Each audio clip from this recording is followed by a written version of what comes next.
Good afternoon, everyone. My name is Skylar Mannon, and today we're going to be looking at a brief overview of Chapter 8 in the Spectre text entitled Theories of Learning and Performance. As we can surmise, learning theories are all about trying to understand the way we learn by looking at it scientifically. They seek to look at multiple variables and break them down into quantifiable and observable formats. These variables can be anything from rates of learning and retention, limitations of memory, impediments to learning, and many more.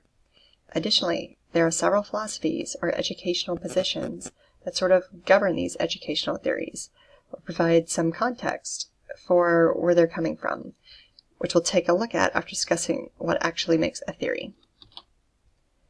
When we talk about theories in the context of learning, we're typically talking about the scientific version of a theory, which is an explanation of facts and observations with regard to certain phenomena that are unusual or puzzling in some way. The figure here from the text shows a theory is typically created from some sort of life question. A hypothesis or hypotheses are then created as potential answers to this question, and then from testing these hypotheses, you can come up with a potential explanation or theory. Take a minute to pause this video here to look over this example before continuing to the next slide. Before diving into the different learning theories, we need to look at the different perspectives or philosophies that give rise to said theories. These are different ways of observing the world and comprehending what we experience as humans. They could be anything from looking at direct observations that we sense all the way to pure conjecture based on common thoughts or feelings. The first of these theories, which is behaviorism, is a way of thinking that focuses solely on things that we can observe through our senses. It looks directly at cause and effect relationships of actions and situations in our daily lives, but it is heavily criticized for its inability to account for mental activity that was necessary to explain complex human behavior, with language learning as an example. Following behaviorism, cognitivism came about as a way to describe these complex human behaviors that could not through behaviorism. This theory seeks to study and understand the human mind in an effort to explain the why behind how we function and behave the way we do. It's only similar to behaviorism in that it uses similar methodologies to try to study the cause and effect of actions, but it mostly focuses on the unobservable. Constructivism is a rather complex perspective that seeks to explain what we observe through the construction of internal models, meaning that we see, feel, and hear things differently based on the internal idea that we've created based on our own experiences.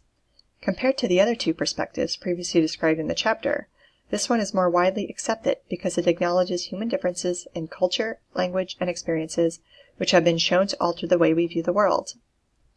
Critical theory and humanism are the last two perspectives discussed in the chapter. They differ from the others because they focus more on human ethics and values as a determining factor for behavior, instead of looking at direct observations of events.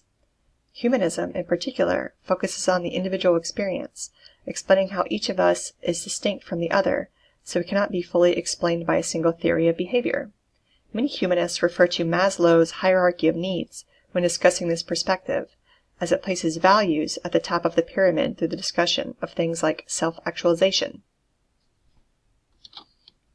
Now that we've looked at the different philosophies governing human perspective, we can take a look at the different learning theories and how they function. Created by Skinner in 1954, operant conditioning theory is a learning technique that focuses on reinforcing desired behaviors. The entire idea revolves around a reinforcer used to push a learner towards behaving a certain way, reinforcer meaning some sort of reward or punishment. Most dog training, for example, focuses on rewarding the animal for showing positive behavior, which will in turn motivate the dog to do the same action again, such as with clicker training. Social learning theory, created by Bandura in 1977, focuses more on how people learn from each other while in groups via observation, imitation, and modeling. What is most important to remember about this theory is that it does a solid job of connecting the behaviorist and cognitivist philosophies, and that it looks at identifying observable behaviors as well as looking at motivations behind the actions, looking at the relations between observed parties. A common example could be looking at how children learn from their parents when growing up, especially when it comes to language learning and unique behaviors.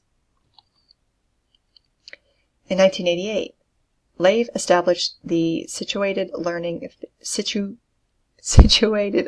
theory, which looks at how people learn organically in non-structured environments. When we think of learning, we normally think of the classroom, with heavily directed learning with very clear objectives. This theory understands that most learning occurs naturally in our day-to-day actions, so it seeks to replicate that in a formal learning setting. This concept is relatively modern and gives learners a substantially greater freedom in establishing learning objectives and finding solutions. It is especially being explored and utilized in several private experimental secondary schools. The text describes experiential learning theory as a forward-stage, cyclical theory of learning that is fundamentally a cognitive theory with some behavioral aspects that focuses on real-life experiences and learning from them. The first step in the cycle is having the learner actually experience some sort of event in person. They would then be tasked with reflecting on said event and try to understand its operation, meaning, and importance to them. After the reflection, the learner would think about any sort of governing rules or concepts that would govern this or similar situations, which could be replicated in the future. The final part of the cycle would be for the learner to attempt to replicate this behavior and then reflect on the results to see if learning had actually been accomplished. The cycle would then repeat again for a similar experience with new information used to then recreate the model. Cognitive learning theory differs from the other learning theories in that it targets the specific neurological construction of the brain and how we're able to maintain short-term memory. Research has shown that on average, most of us can only maintain about 7 minutes of short-term memory information before our brains become overloaded and must shed information. This theory has revealed that we can't fundamentally expand the amount of short-term information the brain can contain, but we can affect how and what information we store at a time, essentially allowing us to expand our useful memory, or targeted memory. This memory is incredibly useful in course design, as it can guide instructors on how to most efficiently build classes, assignments, or additional things to maximize learning efficiency and reduce extrinsic distraction.